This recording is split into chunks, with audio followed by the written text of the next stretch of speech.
Hello and welcome to episode 271 of the Casual Try Hard podcast. I'm Brian, And I'm James. and this week we are going to go over limited archetypes and signpost uncommons for each of the limited archetypes. Yeah, it's that season again. This spoiler Never season stops. maybe that's why this spoiler season's so weird, so they can fit more spoilers in. Yeah. For some reason, this entire normal set release was spoiled in a week. So here you go. Which is crazy. Yep. So we you got just our don't expect that. limited review this week. We can start talking about cards next week since we got the whole set review. Maybe we can get our set review done before pre-release. I don't know. Yeah, maybe. Really weird. Yeah, so if there's any cards that you guys want us to talk about, hit us up. Where can they hit us up about the cards that they wish for us to talk about? Well, yeah, on all the internet places, Facebook, Discord, the artist formerly known as Twitter, email, all those links are in the description. So click on them, come say hey. Yeah, I'll be compiling a list of cards I think are interesting and cards Brian thinks are interesting. And if there's cards you think are interesting, let us know so we can talk about them. Yeah. If you guys are looking to support the show, there's a couple ways you can do that, as usual. The first is with our TCG player affiliate link, CasualTryHard.com/TCG. Surf on over there, do whatever shopping you're going to do, and know that you're supporting the show at the same time. Doesn't cost you guys anything extra, and really helps us out. If you want to support us more directly, Patreon.com/CasualTryHardMTG is where you can do that. You can sign up, chip a couple bucks in, however much you feel like we're worth. And in return, you'll get access to our show notes. So you get a sneak peek about what the upcoming week's episode is going to be about. And you also get access to our pre-show. But about another hour-ish of content out of us. Sometimes it's magic related. Most of the time, it's not magic related. It's just two buddies hanging out, talking about video games and life and what have you. Yeah. If any of that sounds good, or if you just really like the sound of our voices and you can't get enough, Patreon.com/CasualTryHardMTG and chip a couple bucks in, you get to listen to more of us. Yes. All right. So, did you have any idea, like anywhere in the marketing for this set, that it was the 100th Magic expansion? No, I feel like that'd be something that you would lead with. Yep. And maybe not do a spaghetti western. Right. It feels like the 100th expansion should have been like a Dominaria. Yeah. Well, yeah. I mean, is that an expansion? I guess everything's an expansion now that there's no core set, but yeah, but Dominaria United kind of back to Magic's roots kind of thing. Yeah. Because was it the 30th anniversary was when we got the first Dominaria set? Yeah, I think so. And they couldn't hear enough 30th anniversary. Yeah. Stuff, right? I wonder if that fact is true, because that doesn't seem to make sense now that I'm thinking about it. The article that I pulled the archetypes out of said it was the 100th expansion, but that doesn't seem right. Yeah, that seems. We're gonna look. Magic Wiki says it's the 100th expansion. Yeah, Lost at Thunder Junction. Yeah. From thegamer.com. They did a bad job letting anyone know. Here's a post from a year ago on Reddit. What do you think Magic's 100th expansion will be about? Probably Kaladesh 2. Swing and a miss. Yeah. Will the 100th expansion be anything specifically special? No. It will not. Yep. So yeah. Magic's 100th expansion. Yeah. Yeah, they definitely should have done something to celebrate that instead of the nothing that they did. Yeah, the absolutely nothing. Yeah. But whatever.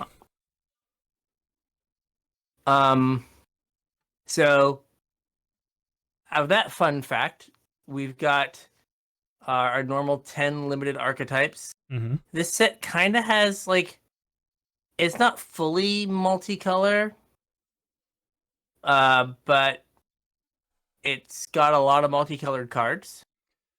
It does, and I was going to save it for the end, so that's the way my card file is arranged. But if you want to talk about fixing, Oh no, we can wait till the end. But I was just gonna say that Okay. like you pointed out that as opposed to the one signpost uncommon Mhm. for each color pair, there's two.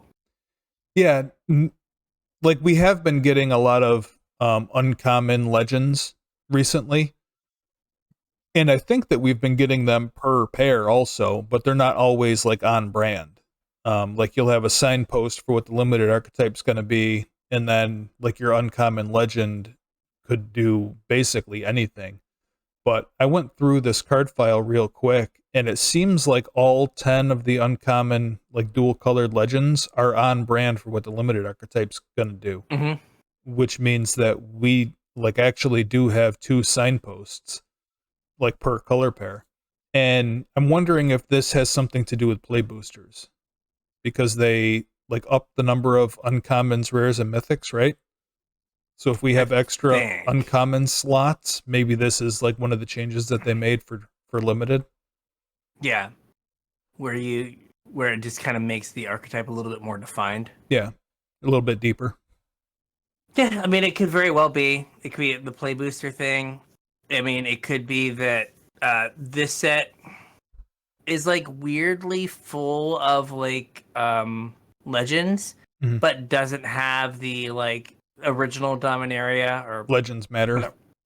Legends Matter theme. We just don't Yeah. have that. Yeah. But there are like a ton of legends in the set. Yeah, we talked about that a little bit in the pre-show about how it's like they just threw a whole bunch of characters in a cowboy hat and everybody's playing a role in a movie. Yeah. But what's weird is like, you know, we know that PDH is a thing, Mhm. but like they don't require the uncommon creature to be a legend because, well, there weren't any for Right. a huge part of time. So, like, I guess this gives commander players who want to like be A like you have budget to have option. you have to have an uncommon commander because like in terms of like commander proper, like most of these cards don't hold a candle to like Right.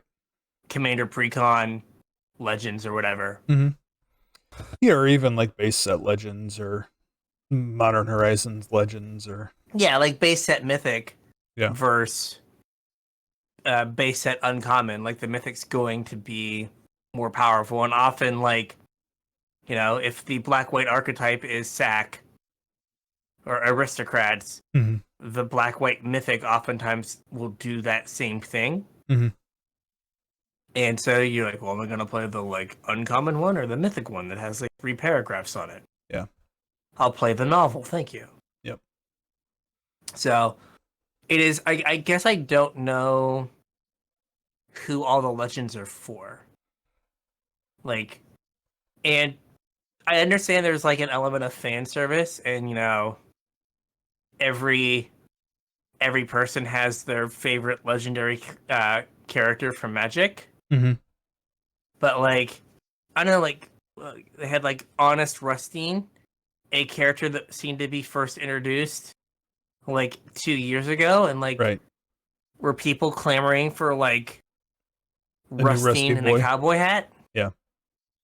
Like, so like some of it I understand, like, oh, this is like a cool thing, but then a lot of them are just almost like, here's this legend from this set that you have no attachment to. Enjoy. Yeah. And like it doesn't even raise to the level of fan service. Yeah, I don't.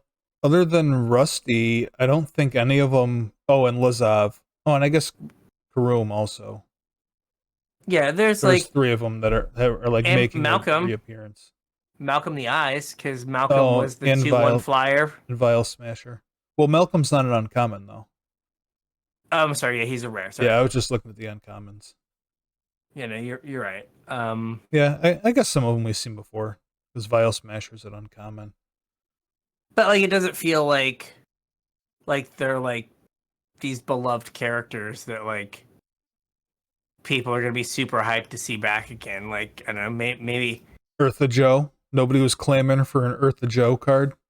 no, no. I mean, maybe there's like some like weird file smasher subreddit that I don't need to ever be on, but I don't think that that's the case. Yeah. But yeah, so we're gonna go through the kind of the two cards that like drive us for each limited archetype. Yeah. And see what the archetypes are supposed to do. So what's blue white doing?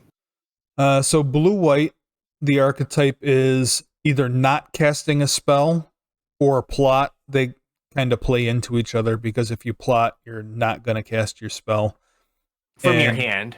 Well, you're not going to cast it like that turn. Yeah. Okay. Yeah.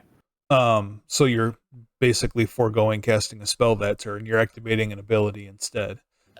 And we kind of talked in the pre-show a little bit about like how this might play in limited. That, this is definitely a mechanic that is slow.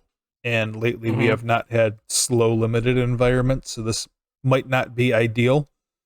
But with some of these, like the payoff might be worth a reasonable portion of a card.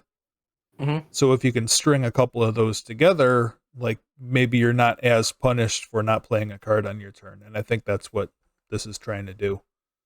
So the signpost for the blue-white archetype, not casting spells. Man, they're really leaning into that with this set, right? Playing magic's a crime, and here you're getting rewarded for not casting spells. Not casting they just spells from your don't want hand, people to play magic. No. They just want people to buy fancy versions of cards and give them wild cards. See, that makes sense because they don't actually make money when people play their game. They only make money when people buy their game. Exactly. See. Exactly. So if we can incentivize people to not play the game through the rules, right? All they have left is to buy the cards. That's it. That's all we have left. So the signpost here is Wrangler of the Damned. 3 blue-white for a 1/4 human soldier with flash. And at the beginning of your end step, if you haven't cast a spell from your hand this turn, make a 2/2 white spirit creature token with flying. So it makes a Windrake if you haven't cast a spell, which is a reasonable portion of a magic card. It is. So, like, what we talked about in the pre-show and you brought up is the gains were like, let's say, turn 4, you plot something. Turn 5, you play Wrangler of the Damned. Wrangler of the Damned does not trigger. Right. Because you cast Wrangler. Right. Now you can cast your plot spell and get like no value. Now, like turn 6, you cast the spell you plotted on 4, and then plot another spell. Yeah. And then that gets you your Windrake. Your Windrake. Or like you have a bunch of instants in your deck. And you're able to cast instants on your opponent's turn. This is at instant speed, it has flash. Oh, it is a flash. Okay. Yep. Okay. So yeah, like end of their turn, flash it in. Okay. But I just worry that like the slow mechanics don't stand get a chance. You don't stand a chance, and it's not like they get pushed out by like a more aggressive archetype. Right. It's more that just like you're playing off tempo the whole game. Yeah, or just like the 1, 2, 3 turn. Like you can't take turn 4 to be like Dirtle, or turn 3 to be like I'm going to do nothing that impacts the board. Yeah, your go. Right, like you just are too far behind. That like by the time Wrangler pays you off, it's turn 6.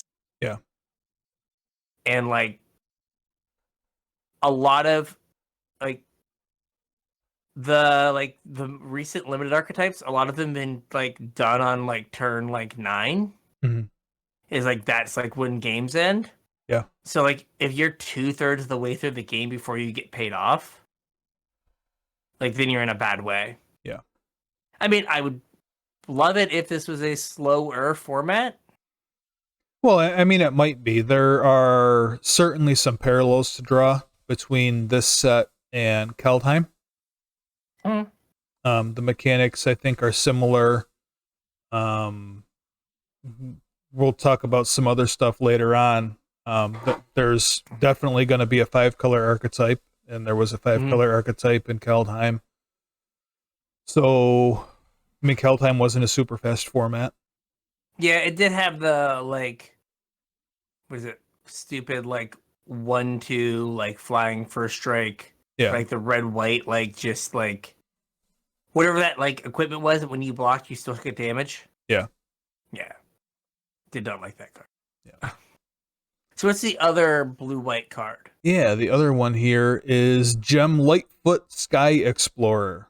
It's a 2 white blue for a 3/3 human scout with flying and vigilance. And at the beginning of your end step, if you haven't cast a spell from your hand this turn, draw a card. Yeah. This thing seems pretty solid. Yeah, I mean it will like snowball if given the chance. Well, I mean, even if you don't, like, if you just look at this without the, like, on theme ability or whatever, the 3/3 flying vigilance for 4 is a pretty good rate. Yeah. I mean, like, maybe the situation where you, like, plot on 3, play this, and then, like, turn 5, you either, like, play the card that you plotted, or, like, pass and then flash in your Wrangler of the Damned. Like, get your card draw, and then, like, still have your plot card back if need be. Like, that could work, and it would, like, kind of fuel itself. Yeah, and there's nothing saying you can't play the game at instant speed either. I know we mentioned that that Wrangler there had flash, so you can play on your opponent's turn, but like blue-white is typically, you know, has flashy stuff, a control-y color stuff. pair where you're playing a little bit more at instant speed than you would be in like red-green or whatever. I mean, we have Holy Cow, the 3-mana 2/2 flyer that has flash. Yep. Yeah, and then there's like, yeah, there's a reasonable amount of like instant looking stuff here. So maybe, yeah, you could just like load up on instants. Yeah, maybe the archetype being defined as no spells cast is kind of a red herring, where your archetype is actually like blue-white flash or tempo. Yeah, blue-white flash. Yeah, where you're not actually.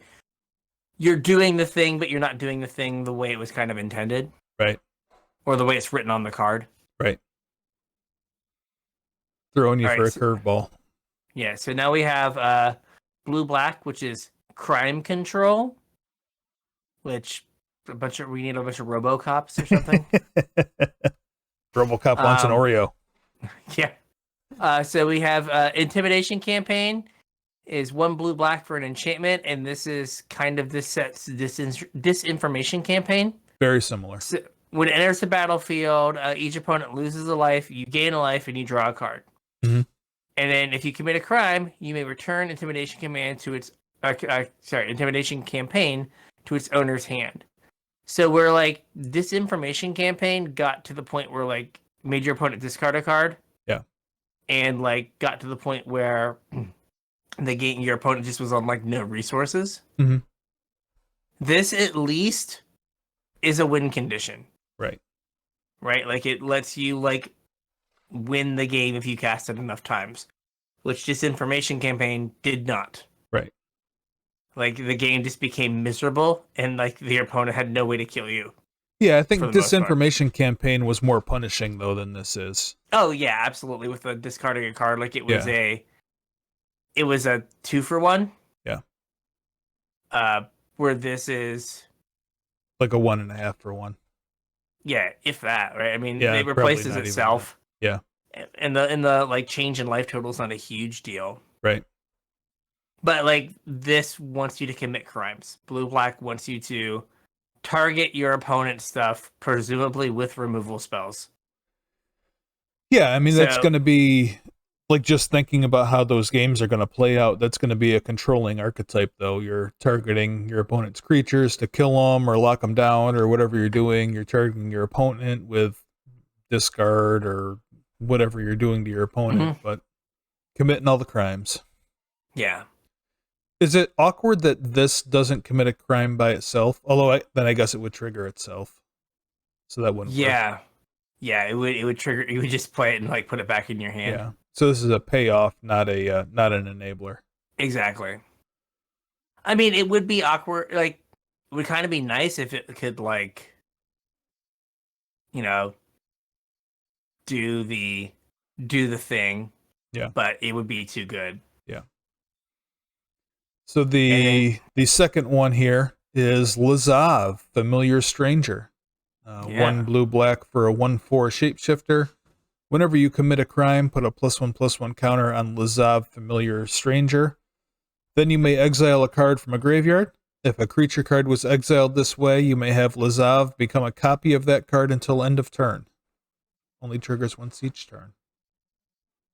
Yeah, like, there's going to be a theme with a lot of these legends, which is, like, I think you're happy with, like, whenever you commit a crime, put a +1/+1 counter on Lazav. Right. And then they were like, and another one. Let's give it another ability. Let's do a little bit more. Because, like, I think that either one of these, like, the second ability, very Lazav. Right? And, like, that could have just been the ability, and it would have been fine. Yep. The first ability, fine. Not very Lazav, but, like, a fine blue-black thing. We've seen similar things before. Yep. But the fact that they just, like, smushed them together, they're just like, we want this card to be good. Yeah, I think it's pretty good. Yeah, I think it is as well. Yep. So moving on to, do you have something else? I was gonna say, like, you know, 1/4 that you then thought sees them, or, you know, whatever, discard spell or kill a creature, and it's a 2/5 now. Like, that's great for 3 mana. Absolutely.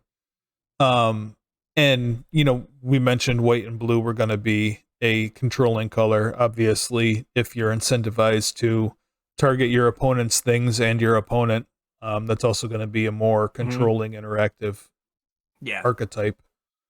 And I know I made the comment with the last card, the Intimidation Campaign, that it didn't enable itself. But I think we made the joke last week when we talked about the mechanics that kind of playing the game enables the mechanics, so you probably don't need to, like, have enablers. Just playing the game is going to enable it. Yeah, you don't need to do a ton. Yeah. So the next color pair is red-black, and the theme is Outlaws. So Outlaws again were assassins, mercenaries, warlocks, and now I'm done. The other people with the hat? The other people, I don't think it's just only hat people. Pirates? Are pirates outlaws? Yep. Okay. Let's see here. And rogues. We have. It's on the card. Oh, and mercenaries. Did we say mercenaries? I think we said mercenaries. Yeah. So at knife point, like, what is it? As long as you so gives all your outlaws first strike on your turn. And then when you commit a crime, create a 1/1 red mercenary creature with tap. Target creature you control gets +1/+0 until end of turn. Activate only as a sorcery. And this ability triggers once each turn. So, like, it makes you better at attacking. It makes a bunch of 1/1 that attack with first strike, or, like, pump your creatures. Yep. Seems fine. Yeah, I don't know that this card is, like, super duper powerful. But it does ask an interesting question. So we talked about the mechanics last week, and we talked about mercenaries a little bit, or outlaws. Mercenaries are a type of outlaw, and we have this 1/1 red mercenary creature token, which is a new token for this set, and they all have this ability: tap, give a creature +1/+0 till end of turn, activate only as a sorcery. Does that give us any hints as to how either this archetype is going to play out or how the format is going to play out? Because on one hand, you're making a bunch of 1/1 red tokens. Mm-hmm. And on the other hand, the tokens are incentivized to make something go tall instead of wide. Yeah.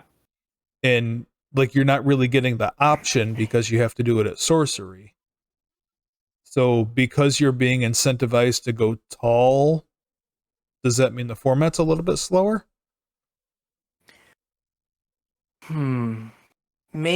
It could be, but like the other thing is by putting that +1/+0 and giving it first strike, there's now a lot of attacks you get in. Well, I just meant in general. Like you're not always going to have at knife point, and there's a lot of Yeah. cards that make mercenaries that aren't like this enchantment. I just meant like that token being in the set in general with that ability. Are there any conclusions like, from that we can draw? I'm not sure because like the ability again does like even without at knife point does take, bounce situations and turn them into like combats you win, Mhm. or where like you would lose combat. Now you have a trade. Yeah. Like you have a trade plus you have a 1/1 left over. So like maybe that like allows you to force damage through. Mhm. But it could be that like we are in a slower format because you're just trying to make like a big threat, like trade it off with something, and then like okay, the next thing becomes a big threat, and then they have to like work through that. So, what was was it Traveling Missionary? Was from Midnight Hunt, maybe? It was like a white mana for a 1/1 that did this and gained a life. Yes. I don't really remember how that card played in limited, but I mean that's like this token is basically that card. It is. Man, traveling minister. Traveling Minister. Yeah. No, it is. It is that. I mean, that card was fine. Like sometimes the life gain actually really mattered. Well, that's kind of what I was thinking though. Is I think the only time I've ever like played that card was when I was interested in the life gain. I didn't really care about the +1/+0 at sorcery About the speed. pump. Well, like the pump being at sorcery speed kind of kills it. It does. Like it avoids the whole like onboard trick thing. Yeah. That we like that they try to avoid now, but it does make it way worse. Yeah. But like I definitely like had gone like traveling minister into 2-drop, and then on turn 3 like pump the 2-drop and get in, and like it's been fine. Yeah, like I don't know, like if you get a bunch of these tokens, it then turns the tokens into like actual threats that you have to trade off. Make like a 4/1 or something. Mm-hmm. And it's like, well, I don't want to trade off my like 5-drop for this, but I kind of have to. Right. I can't just like get smashed for 4 over and over and over again. Yeah. See, I don't know if it tells a whole lot because like it could be that you go like super wide. Is there like a trumpet blast? I'm sure like there's a common? trumpet blast. I think there's a trumpet blast spree spell at uncommon, Yes. isn't there? I think you're right. I'm almost positive there is. Yeah, it's at common. There's a trumpet blast. If you control exile, yes. The trumpet blast also lets you draw impulse draw a card. Yeah. So, yeah, I don't know if it tells us anything. I mean, it could be like you play this, you play like 3 outlaws, and then you kill them. Yeah. Just because you've gone wide. Right. And then none of your stuff is blockable. What's the other card? The other card is Vial Smasher, Gleeful Grenadier. Grenadier, that's the word I was looking for. Thank you. Sure. Black-red for a 3/2. Goblin Mercenary. Whenever another outlaw enters the battlefield under your control, Vial Smasher deals 1 damage to target opponent. very much like this is like a weird limited archetype in that like I guess I don't know how many outlaws there are in black and red, but like could you be in a situation, I'm just scrolling down, I think the answer is no. Like could you be in a situation where like you're black red but you don't have the critical mass of I don't think so. Like I'm looking, let's see Mercenary, here. rogue, warlock, all it uncommon, and just in red. Yeah. Assassin, warlock, rogue, warlock, rogue, in black. No, I think you're gonna have plenty of outlaws. Okay. So like that's the big thing, right? Is there are enough outlaws that like I think Vial Smasher, I mean, other than just being like a Blood Tithe Harvester's worth of stats, Mhm. right? I think he has to like trigger every turn. Yeah. Like, if you play him on 2, he needs to trigger on like turn 3, turn 4, and turn 5. Well, if you look back at the previous card, like they feed into each other. So Mhm. you play an outlaw, and this deals 1 damage to a target, which is your opponent. So that's going to trigger your at knife point, which is going to Oh, make a yeah. mercenary, which is going to trigger Vial Smasher again. Now you're only going to get 1 mercenary per turn, but Yeah. They can't just have a 2-card infinite combo right. in limited and At uncommon. uncommon. They're like, oh wait, ooh, no, this is bad. There was a game that ended with like at knife point into Vial Smasher into another outlaw, and the game just ended on turn 4, and they were like, only once each turn is now added to this card. That's right. Yeah, as long like it's like the rate's fine. Mhm. As long as like you can trigger it consistently, it should be a good card. Yeah. I think there won't be any problems triggering it consistently. It seems like there are an awful lot of Yeah. outlaws. An awful lot. All right. Right. So the next archetype is red green. It's ferocious. Surprise. Surprise. We like a big thing. Yep. Cannot lie. Yep. So the signpost here, the first one is Cactus Folk Sure Shot. 1 red green for a 4/4 with reach. It has ward 2, and at the beginning of combat, on your turn, other creatures you control with power 4 or greater gain trample and haste until end of turn. It's 2 red green. Isn't that what I said? You said 1 red green. Oh, I'm sorry. 2 red green. Like 4 mana. 4 way mana, 4/4. better. Yeah. Way better. Yeah. Way 3 mana. I mean, this card was effectively a rare in Khan's block. Yep. Was Sarkin, the 5/4 green Sarkin. Yep. This is also like somewhere roundabouts in the neighborhood of Spellbreaker, right? That was 1 red green. But yeah, that gave you either haste or a 4/4. Or no, it was haste.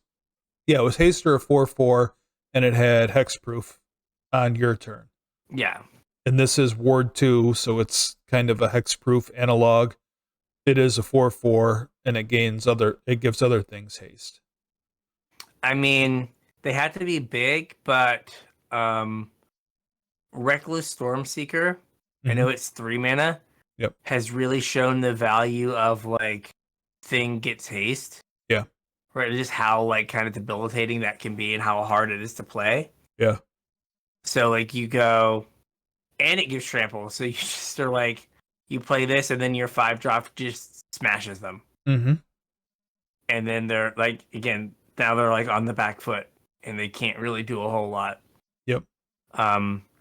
Yeah, like this card seems solid, like, and it has, I mean, I don't know, I guess it has like a bow or bow-like thing. So like the reach is not 100% sneaky reach. Right. But it's sneaky-ish reach. And Cactus person shouldn't have reach. Yeah, they're not that high. They're not knocking birds down. Right. And But they don't really move that much. They're not very flexible. yeah, but like They just kind of the fall fact over. that it can like help you like against like blue white. Let's say if it is like a flyers archetype that you have that like Yep. in addition to being aggressive, it's also like block. Right. It's like oh yeah, you can block. Neat. Yep. So what's the backup or the legendary signpost here? Jolene, Jolene.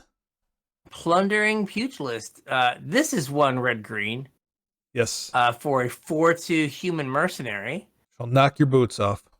And whenever you attack with one or more creatures with power 4 or greater, create a treasure token. And then, again, in the vein of, but wait, there's more. Yep. One in the red, sacrifice a treasure. Jolene, plundering pugilist deals 1 damage to any target. It doesn't seem that great. No, like, being a 4/2, not amazing. Right. I mean, there are, like, a bunch of ways, like, to get treasures in this set, but like 2 mana to deal 1 damage. Well, I mean, Not your a great treasures rate. are typically more useful as Lotus Petal than as a Yeah, Tarfire. a bad A Tarfire. bad Tarfire, yeah. And like 4/2 creatures don't really attack profitably. Like they trade off with 2-drops consistently. Right. The only thing that this has going for it is it's kind of a cheap way to enable your ferocious if you Mm-hmm. like have something else that's enabling. Like Yeah, 3 something mana else for that 4/2 is cares. kind of the rate, right? Yeah, that is like the historic rate for that Yeah. card. For that stat line at least. Right. Yeah, like this is the we don't have any idea what red green does. So we're just gonna do big Yeah. aggressive I mean, it creatures. kind of Archetype. just always defaults to this. Yeah. All right. Now we have a Selesnya, so white green, and it's mounts and vehicles. Sure. So Congregation Griff is a 1 green white for a 1/4 Hippogriff mount. Mm-hmm. It has flying and lifelink. And when Congregation Griff attacks while saddled, it gets +X/+X until end of turn, where X is the number of mounts you control. And so it has saddle 3. Mm-hmm. So it would always get +1/+1 True. if it's saddled, because it is a mount. Yep. I don't know, your attacks with your 3 power creature better be pretty awful if you're tapping it to give your Congregation get Griff +1/+1. True. Right now, flying lifelink, like it may get in a little bit more consistently, and you could gain some life, but it's like not super interesting. Yeah, it's also weird that it cares about the number of mounts you control, because like that's not like a flavor win, right? Yeah, like Like why, your like, mounts are gonna ride mounts. or like it gets stronger because there's more rideable animals around. Yeah, it's very strange. Like this is like the second or third time I've read this card, and each time I think it's gonna say +X/+X, where X is the like power of the creature saddling it or something. Right. That would make more sense. Right? Because like then it's almost like a the Pegasuses that like when they attack they like give something flying. Yeah. Like another attacking creature gets flying. Yep. Like that would be this, right? Where you're like, Yeah. I'm tapping a thing, and its power and toughness are gaining flight on my like Congregation Griff. Yeah. But instead it's like, how many horses do you have? I have 2 horses. I am stronger than if you only had 1 horsey. That's right. I don't get it. I also don't But get it. like flavor aside, it's okay to like medium. Yeah, solidly medium, I would say. Going back to the like, is this going to be aggressive though? Lazov was a 1/4. True. The Wrangler of the Damned Yep. was a 1/4. Yep. This is a Is a 1/4. 1/4. Yeah. There's a lot of things with a lot of big butts that That's true. are I didn't gonna notice that. that could like kind of drive us in the direction of like can't attack. We're just gonna like bounce. Mm-hmm. I mean, there are like and there's like 2/4-2s, like the Jolene, and then like this other Drover Grizzly, and like Yeah. 4/2 is like not a great stat line. So like there could be enough Board stall high potential. toughness things that you can like stall out the board. Yeah. Just noticing this is the third Yeah. 1/4. And this also is a decent way to break up a board stall also. Yeah, like it just kind of like pokes in for like 2 or 3 each turn. Yep. And like you gain some life, so like it kind of like makes up for the creature that was saddling it being out of combat because you gained 2 life. Yep. So Right, what's our the other legendary uncommon here is Miriam Herd Whisperer. It's a green-white for a 3/2. And as long as it's your turn, mounts and vehicles you control have hexproof. And whenever a mount or vehicle you control attacks, put a +1/+1 counter on it. This seems way better than the Griff. Yeah, so we got cut off a little bit. So as long as it's your turn, mounts and vehicles you control have hexproof is Mhm. what got cut off. Oh, sorry. Sorry, internet. Yeah. And so like putting a counter on it's like a big game. Mm-hmm. And like this being like a 3/2 allows you to like that's going to cover a lot of the saddle costs. Yep. So that's good. Like it enables that pretty well. It is awkward, like mounts and I guess vehicles. Just things you can ride. Things you can ride. Yep. Exactly. And this also Miriam Ride or Die was probably a name that they could have gone with. Maybe that was a playtest name. Maybe.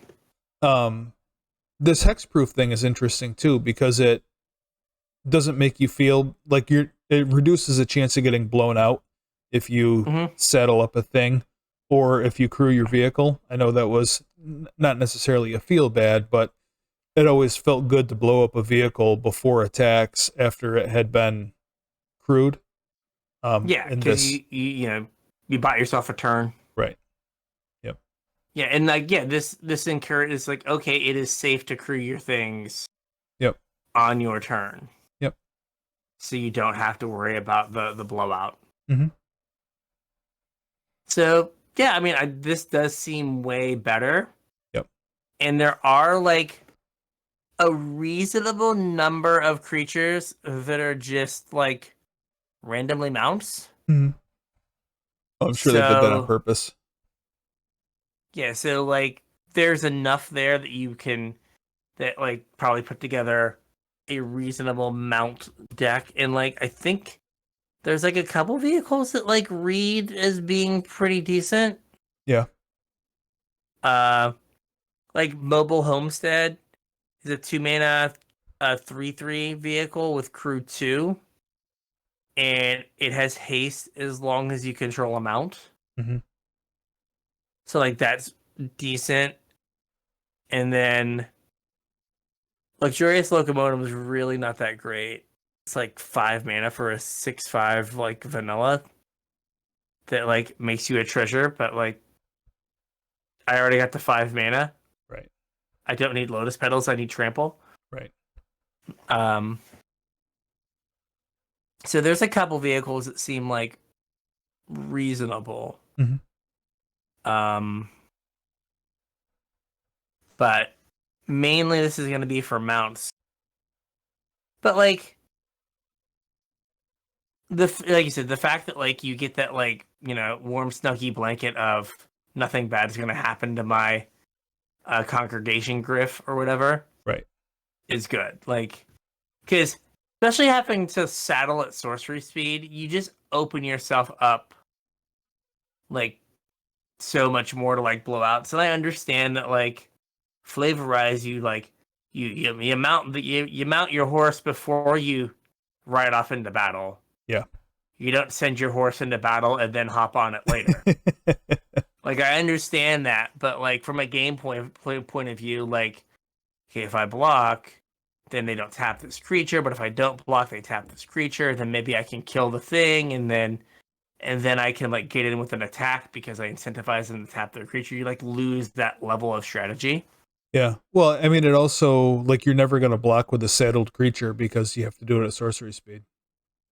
Yeah, well, no, what I mean is like, as the defending player, like, do I block this creature Oh, because yeah. they might be able to saddle it if saddle was an instant speed ability. I got you. And then that like little cat and mouse of like, well, if I don't block, are they going to saddle?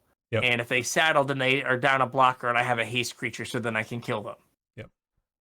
Like, like, oh, I'll play my second cactus guy, and then the first one will give it haste and trample, and now I can attack. Yep. And win the game, kind of deal. You won't have that. But like again, they're trying to avoid onboard tricks as best they can. Sure. All right. White black is aristocrats, and like these two cards are like really good. Like especially this one. Both of them seem pretty good, yeah. So Ruthless Lawbringer, 1 white black for a 3/2 vampire assassin. And when it enters the battlefield, you may sacrifice another creature. When you do, destroy target non-land permanent. It's basically like a Vindicate that you have to feed like one of your trash creatures to. Right. Some sort of fodder. Yeah. Like, that's really good. Yeah, it is really good. Like, it's blinkable. Like, I don't know in the card file if there's like a when this dies, make like a 1/1 kind of creature. Know, maybe. But like, those kind of things where like you still are left with something at the end of it. You're like, oh, like this works out nicely. Wanted Griffin, 3 and a white for a 3/2. When Wanted Griffin dies, create a 1/1 red mercenary creature. Okay. Nizumi Linkbreaker, 1/1 rat warlock for a black. When it dies, make a 1/1 red mercenary creature. I mean, that's like kind of perfect, right? Yep. Both of those are common. Yeah, you play that into this and kill their like 3-drop. Yep. And then you still have your 1/1 left over. You're like, oh, perfect. Yep.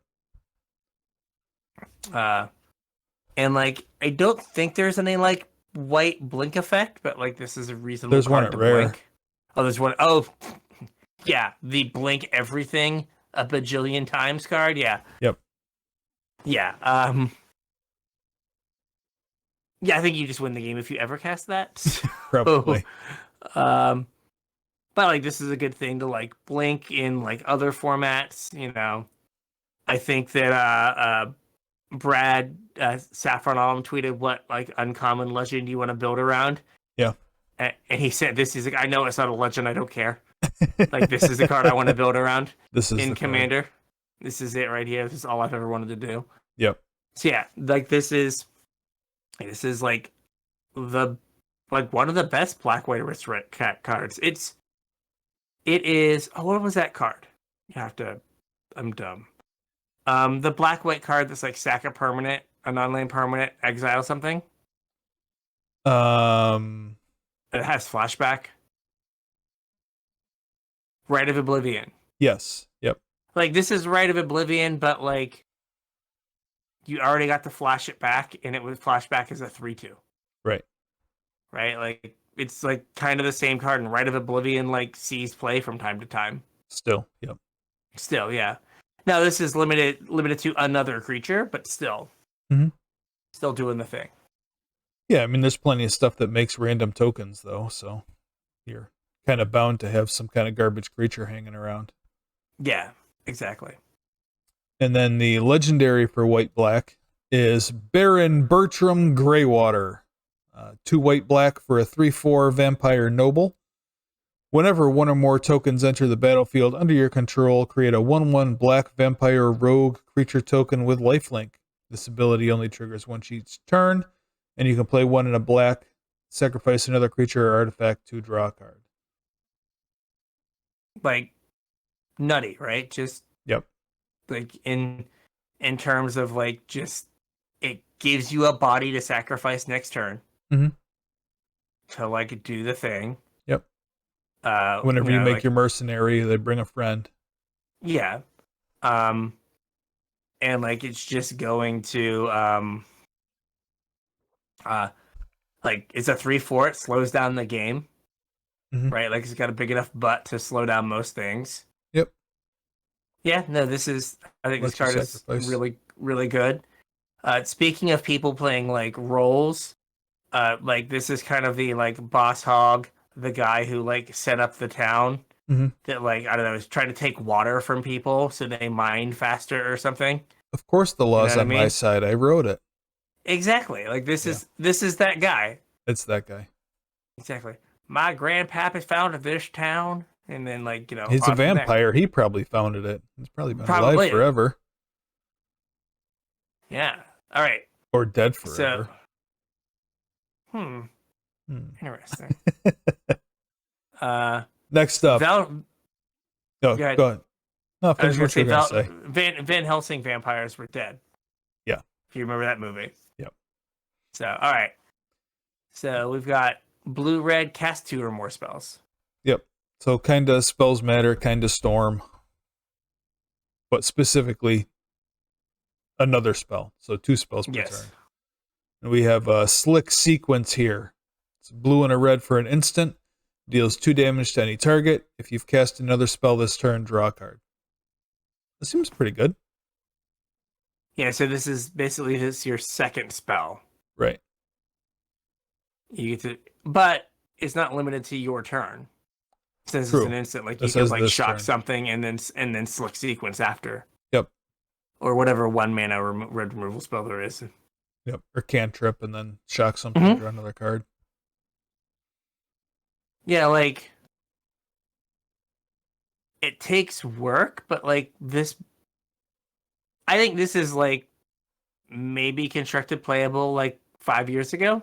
Probably not now, but like it's like it takes a little bit of work, but like the turn 3 like build your own electrolyze.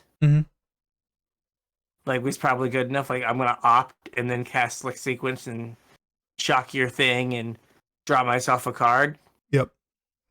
But I think this is like really good and limited. And the uncommon legend we have here is Chrome Violent Cacophony. 2 blue-red for a 2/3 flying zombie horror. And whenever you cast your second spell each turn, put a +1/+1 counter on Chrome Violent Cacophony and draw a card. I mean, very good payoff. Yeah, very, very good payoff. Like it grows and feeds itself. Yep. And like, especially in limited, you really want to find those like, well, the spree cards don't help, but like the 1 mana cards where you can like cast this on turn 5 and then play like a 1 mana card, to get your counter, get your card, make sure you get paid back immediately. But like looking, there aren't a lot of 1 mana blue cards. There's like, well, all the 1 mana blue cards have spree. Yeah. So they're not really 1 mana. I think a lot of those cards do have a cheap mode though, where it might not be 1 mana, but the spree cost might be 1, so they'd be 2 mana. Yeah. Which is fine. Like, if you can avoid, like, you ideally want to play this and then immediately get the card back. Yeah. But like, if you don't have anything to do on turn 4, you just have to like play this and cross your fingers. But like, there's like a couple 1 mana. There's like a 1 mana creature you could play Yep. Like the owl. Yep. Um, Bunch of stuff with spree. yeah. So like you could probably find, and like there's a 1 mana 1/2 in red. So Yep. like you could probably set this up where you could get that card, maybe not with an instant or sorcery, but with like a cheap creature. Take the fall. 1 mana instant. Target creature gets neg 1 nego till end of turn. Gets neg 4 nego instead if you control an outlaw and draw a card. So there's your cantrip. Yeah. Quick draw as well. Target creature gets +1/+1. Yep. And gains first strike. Like you like play this attack and then like pump your thing. Yep.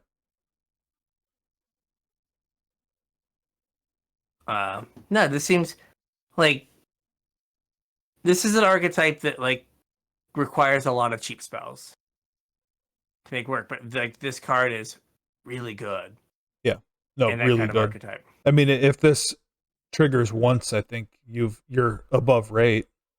Yeah, like because then at that point you paid 4 mana for like a 3/4 that like drew you a card. And flies. Oh yeah, and flies. Yeah, geez, yeah. Yeah. So Card's solid. Next up, moving on to green black. Surprise, surprise. The archetype is recursion. graveyard matters. Yeah. Wow. We have Badlands Revival here. 3 black green for a sorcery. Return up to 1 creature card from your graveyard to the battlefield. Return up to 1 permanent card from your graveyard to your hand. So this is a little bit better than we normally get for a reanimation spell. Yeah, I mean it's a reanimation spell that's a 2-for-1. Yeah. Right? Like you like put your biggest creature onto the battlefield and then like your second best creature goes into your hand. Yeah. I mean that's really hard to beat. I mean there's Well, definitely it's been formats. permanent, so it's not just a creature.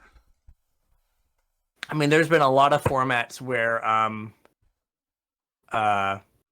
like 3 mana put 2 creatures in your hand has been like a backbreaking card. Right.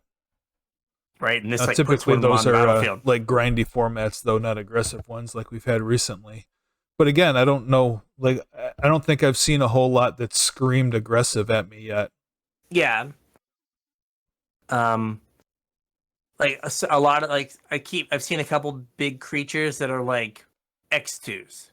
Yeah. So like they get to attack once Mm-hmm. and like trade. But there's a lot of like there's a lot of 3/3s. We've seen a lot of 1/4s. Yeah. They're just gonna like bounce. So yeah, there could be a chance for this to be slow.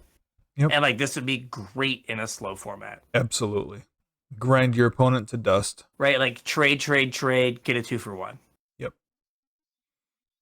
And then they're like, oh, I'm kind of done. Yep. Right. Next up, Honest Rutstein. Yep. So this is the legendary signpost for green black. Mm-hmm. It's 1 green black for a human legendary creature, human warlock. It's a 3/2. When it enters the battlefield, return target creature card from your graveyard to your hand, and then creature spells you cast cost 1 less to cast.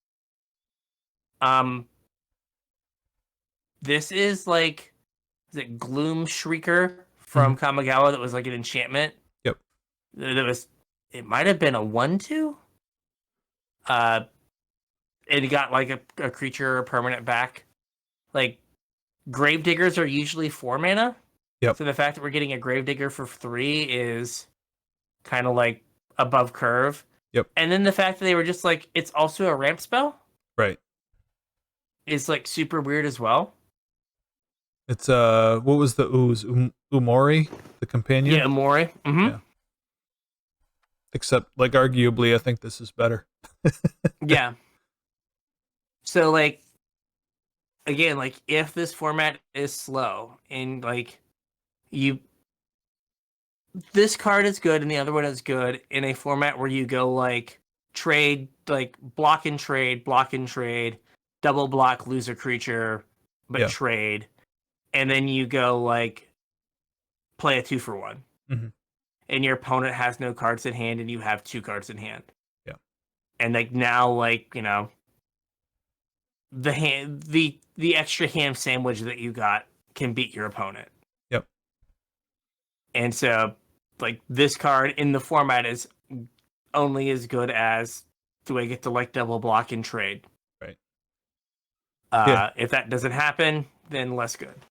Yep. Doesn't matter what's left standing. It matters which player That controls something's what. there. Yeah. Yeah. Left standing. That you have the piece, that you have the extra piece of cardboard. Yep.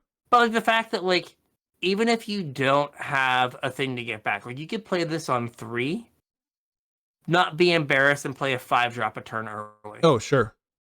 Or yeah, man, like it's not like 3 mana for a 3/2 is that far outside of rate. yeah, or just like you play like 2 3-drops on turn 4. Yeah. Because like it's each spell costs 1 less. So if you cast 2 spells, you got 2 extra mana that turn. Right. So like that line of text is super powerful in and of itself. Definitely is. We learned that from Eldrazi's. Yes. All right. So next up we have mercenaries. Like where's Lincivi? Yeah, so the archetype for red white is mercenaries.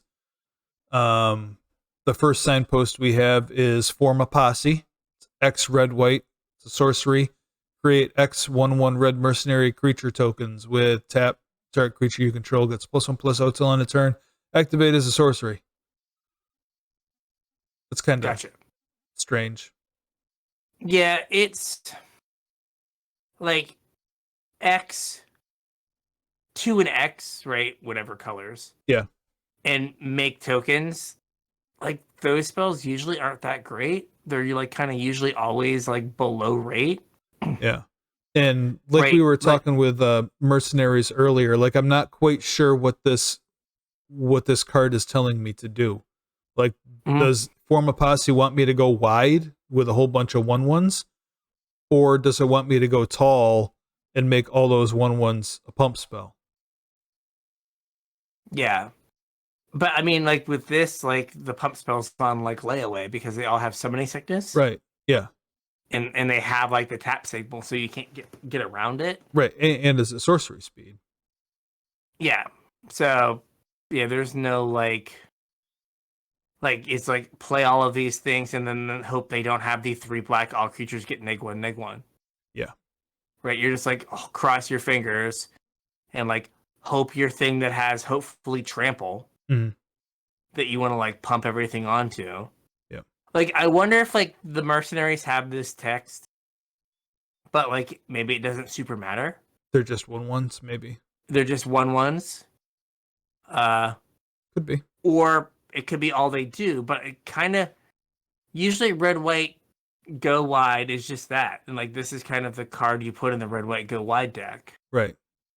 Well, let's see if the other signpost gives us any clues as to what to do with those mercenaries. It's Eartha Joe Frontier Mentor. 2 red white for a 2/4.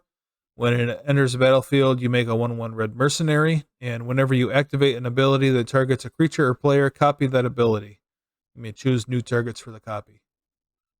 So nominally this makes all your mercenaries give +2/+0. It does. So this is kind of saying go big. Yep. But like it's not just limited to mercenaries. If you have any abilities that would target one of your creatures, it will target it twice. Mm-hmm. So I don't know if there are any like abilities that I don't know if there are any non-mercenary abilities that like target creatures in this set. I don't think I've seen any, but I was not looking super hard. Iron Fist Pulverizer. Whenever you cast your second spell each turn, it deals 2 damage to target opponent. Oh no, that's a triggered ability, not an activated ability. It has to be activated. But it has to target a creature. Yeah. So like Deadeye Duelist, 1 tap, 1 damage to each. No, it's to target opponent. So that would trigger twice. That would trigger twice. Yep. That would deal 2. So yeah, I'm not. Yeah, it's Yeah, there weird. aren't It's a there weird aren't a card. ton. Like it definitely feels like it's use your mercenaries as pump spells, Yeah, and like, you know, tap give creature +2/+0 is kind of a big deal. it is. I mean, even if you just use it with on your other 1/1s, like making a bunch of 3/1s, Yeah, like those are creatures you kind of have to deal with. yeah. You can only let so many of them through. Yeah, you can. Yeah, so like this could make it so like it might be a situation where if you have the trumpet blast, like you have 2 of the trumpet blasts, Mhm. you're like the go wide deck. Yeah, But if you have like this and a bunch of ways to make mercenaries, maybe you turn into the like I'm gonna make like one big threat out of my mercenary, yeah, and then you have to block my 5/1, and like I win that exchange, and then the next turn I do it again, and then I yeah. win that exchange. You've got a Sterling Keykeeper is the tapper for this set.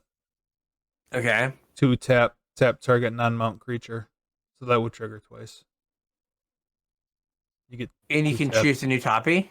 Yeah, Okay, so yeah, that would be a heck of a combo. Like 2 mana, tap 2 things. yeah. But I mean, literally, that's 2 cards out of the card file. So I don't Yeah, know. that aren't the mercenary There aren't the tokens. mercenaries, yeah. So yeah, And it's like it's that's it. weird. That's it. Yeah, so it's not like this kind of the joke here is it becomes a 4/4, right? It's kind of Yeah, because it brings its own mercenary. right. It kind of gets to be a four Pumps it up. four, Yeah. but like I don't know, it's not great. No.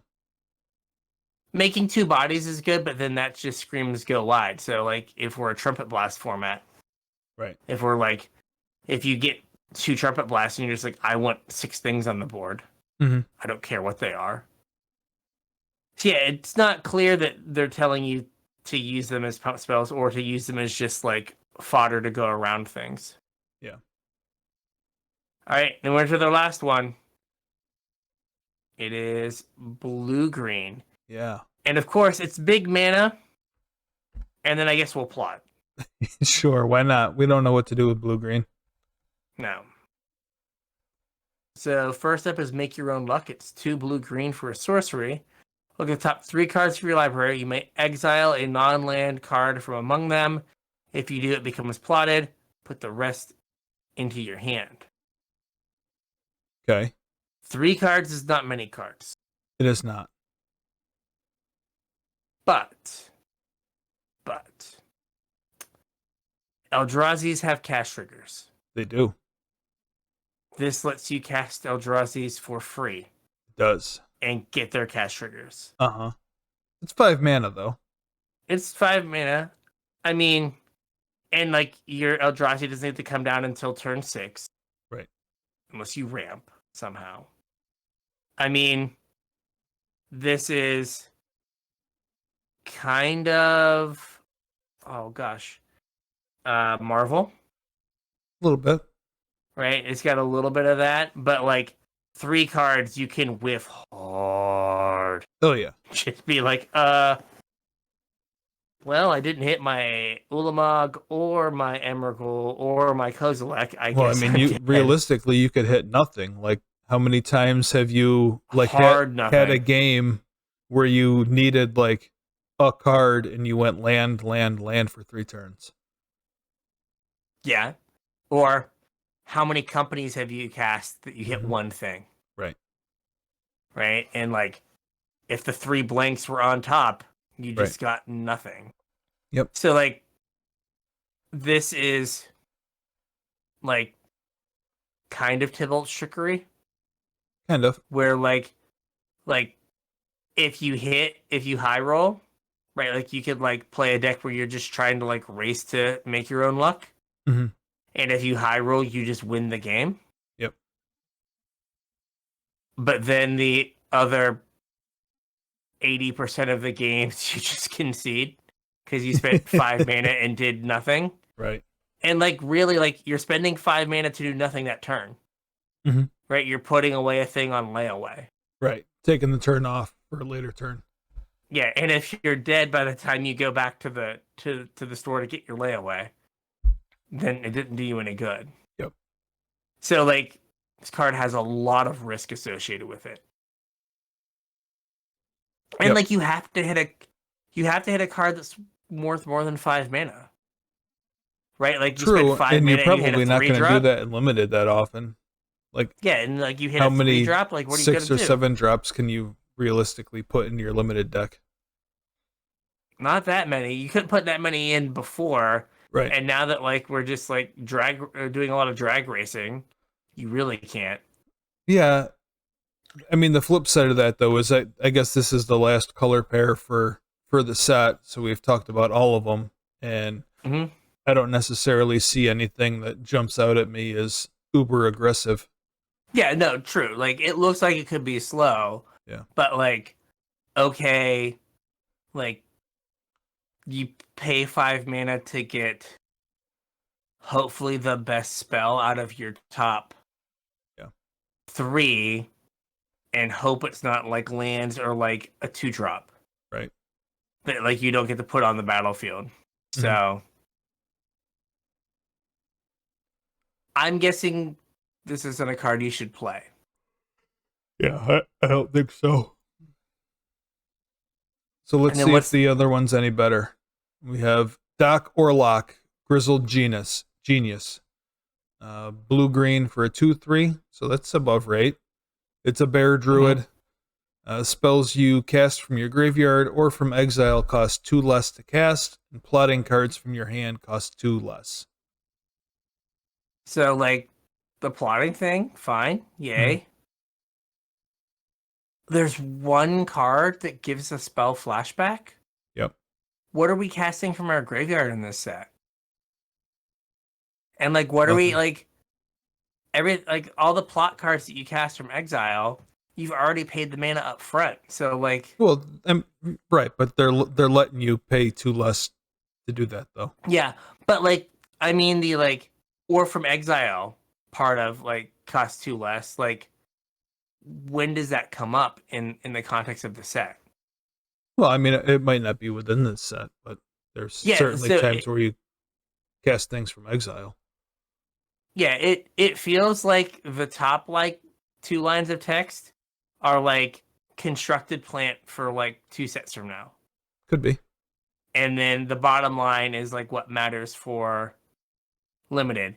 And like if you play this on 2 and you get to like, you know, plot a 5-drop on turn 3 and play it on 4, you're like ahead of schedule. Like that's good. We take those. But yeah, it's weird. I mean, it is a 2/3. It does block. It feels like there's a lot of things that are like great, like, you know, greater toughness than power. Yeah. Like, it feels like there's a lot of stuff that like you might get a lot of bouncing. There was, well, I was noticing earlier, there's quite a few things that are 3/2s also though. Wasn't that are gonna trade? Yeah.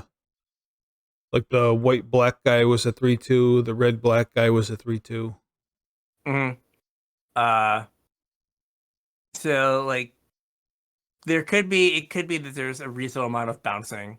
Yep. It'd be interesting to kind of like go through like a bunch of like the recent sets and like kind of look at like how powers and toughness are distributed to see if that is like predictive of how the format's the gonna set be. plays out. Like, you know, yeah. Oh, hey, there are a bunch of like, you know, a bunch of 2/1s. Yeah. Like they're bad at blocking, so they have to attack.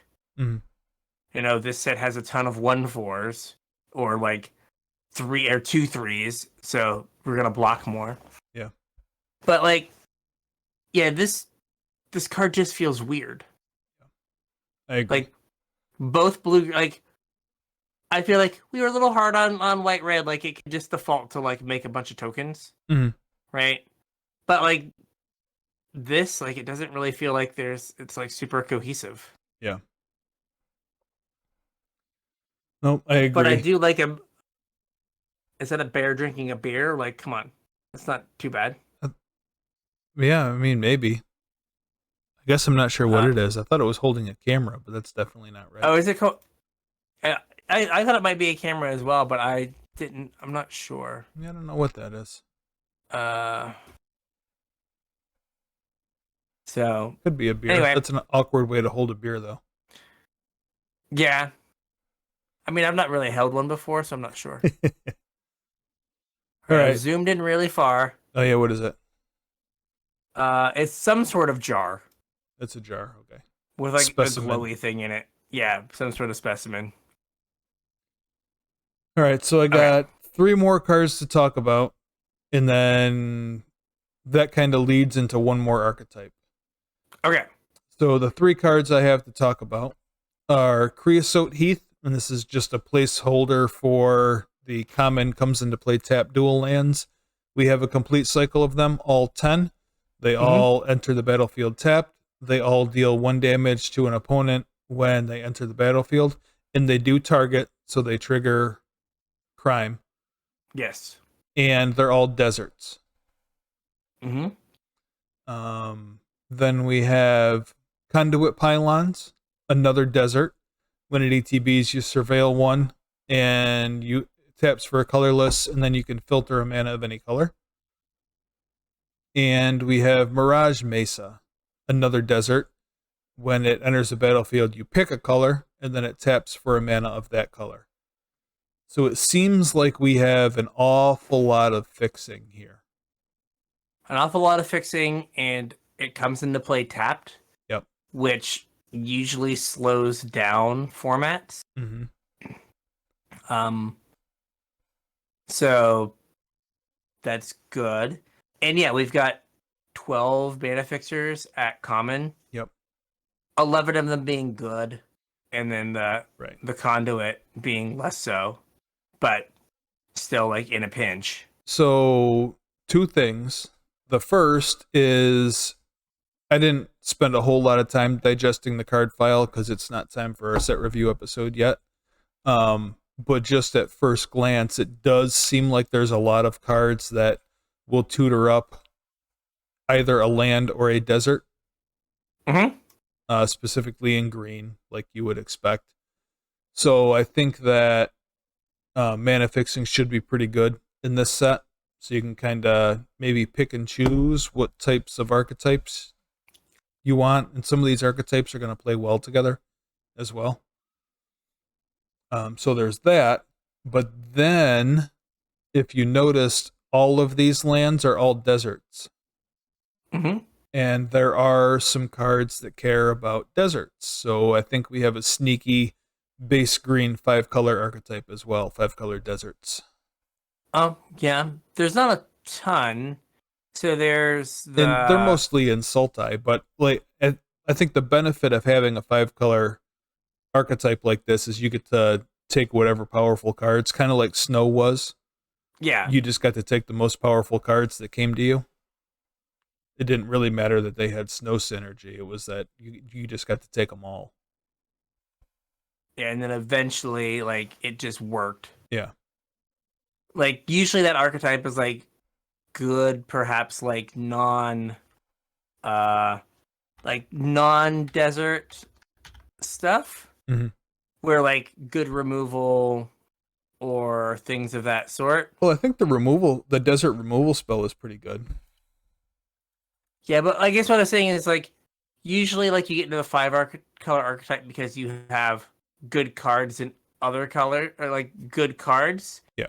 And then you get a good black card, then, like, a good blue-green card. Mm-hmm. And you're like, oh, okay, I'm going to, like, be Sultai or whatever. Mm-hmm. Not, like, specifically you're looking for a desert. So there's the plant spider that costs 1 less if you have a desert at common.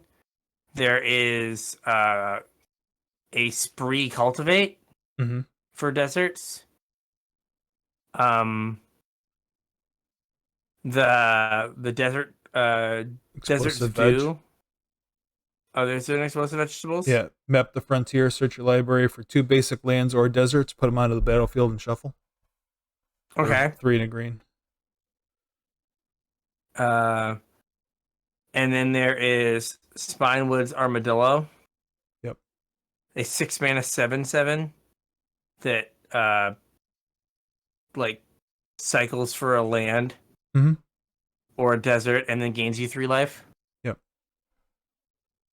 Like, they keep printing this card. We have like 3 versions of this card. Yeah.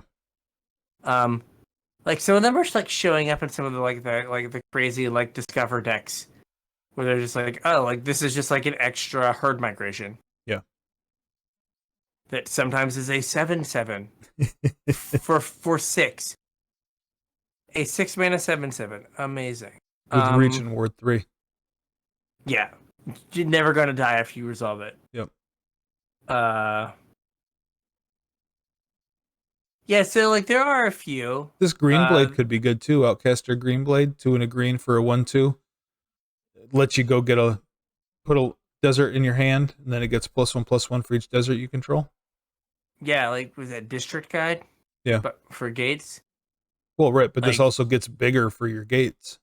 Mm-hmm. It's somewhere like Gatebreaker, Ram, and District Guide, but it doesn't have trample. Right. I mean, if big is just like reasonable, like this card's good. Mhm. Yeah, like we could get a like kind of put together. There's like mainly green, and there's like 1 blue card, and 1 black card. Yeah, I don't think the blue card is worth being in blue for, but I do think the removal No. spell's good. Yeah, no, like 2 mana give something like -3, -3, or -4, -4. Yeah. Is really good. Like you could definitely have a situation where you have some of the desert payoffs, like maybe the Green Blade, and like Map the Frontier, and like the common, oh my gosh, Cactarantula. Yeah, Cactarantula. Cactarantula, there we go. Yeah.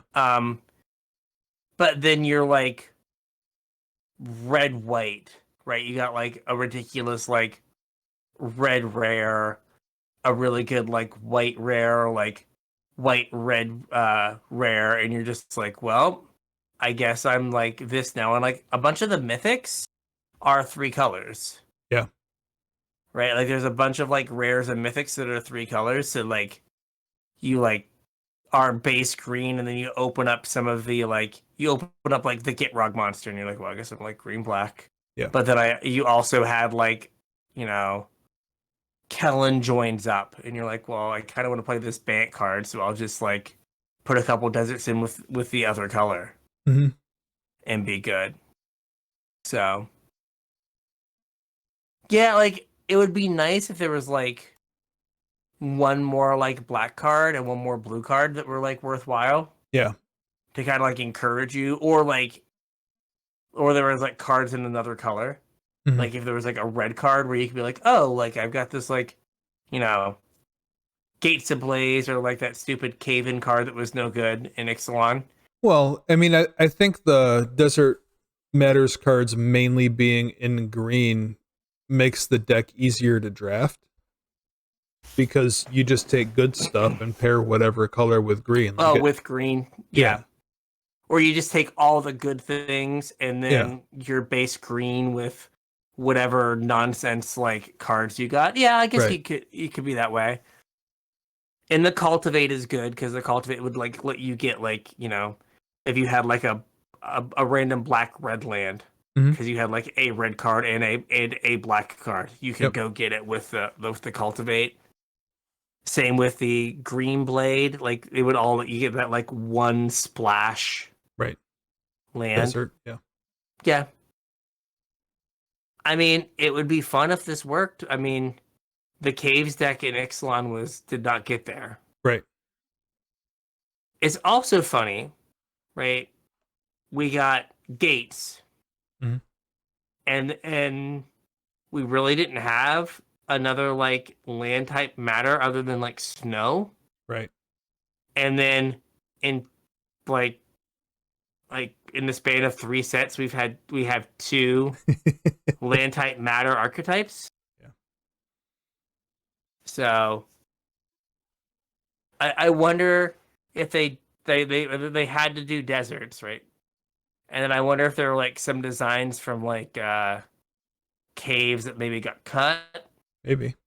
or like they were developed like, because you can see Colossal Rattleworm could like literally be like a cave card, Oh, sure. right? Colossal Cave Worm. Yeah, exactly. It does like the same thing. KV So Colossal like I Worm. wonder, yeah. So I wonder if there's just like a like some kind of leftover there. But it's Could weird be. that like nothing and then like caves, nothing, Desert. and then immediately deserts. Yeah. So all in all, the set looks interesting. I am a little gun shy just because everything's been aggressive as of late. Mhm. But Well, we'll have to wait and see. if like the desert lands matter cards get there, like that probably means the format is slower, Mhm. and like you could actually like play some games. So that would be good. So with all that, I think we got a show. I think we have a show. So if you want to reach out to us on social media, Facebook, Discord, Twitter, any of that stuff, X, thank you.